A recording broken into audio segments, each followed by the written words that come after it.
સહકારી બેંકમાં સતત ચોથા દિવસે પણ સર્વર ઠપ થયેલા છે। સાયબર એટેકના કારણે બંધ થયેલા સર્વરની ખામી હજુ સુધી દૂર નથી થઈ।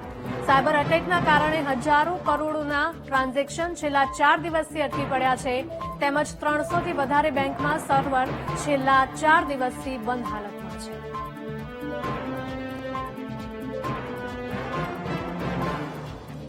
તો સહકારી બેંકમાં સતત ચોથા દિવસે પણ સર્વર ઠપ થયેલી હાલતમાં છે। સાયબર એટેકના કારણે બંધ થયેલા સર્વરની ખામી હજુ સુધી દૂર નથી થઈ।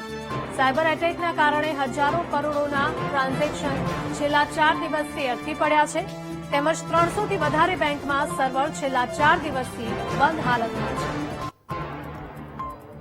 સહકારી બેંકમાં સતત ચોથા દિવસે પણ સર્વર હજુ પણ ઠપ થયેલા છે।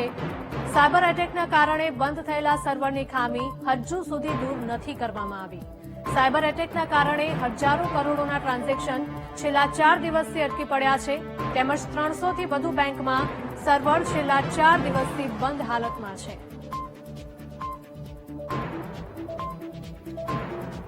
સહકારી બેંકમાં સતત ચોથા દિવસે પણ સર્વર ઠપ થયેલા છે, જેના કારણે લોકો હવે મુશ્કેલીમાં મુકાયા છે। ઓનલાઈન પર સંવાદદાતા દીપક જોડાયા છે। દીપક, જણાવશો કે સહકારી બેંકમાં સતત ચોથા દિવસે પણ સર્વર ઠપ થયેલા છે, બેંકો દ્વારા શું નિવેદન આપવામાં આવી રહ્યું છે?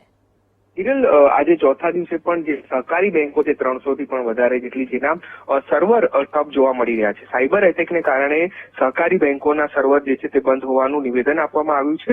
મહત્વનું છે કે હજારો કરોડના ટ્રાન્ઝેક્શન જે છે તે અટકી પડ્યા છે, કારણ કે સર્વર ઠપ હોવાને કારણે આરટીજીએસ નથી થઈ શક્યું હતું।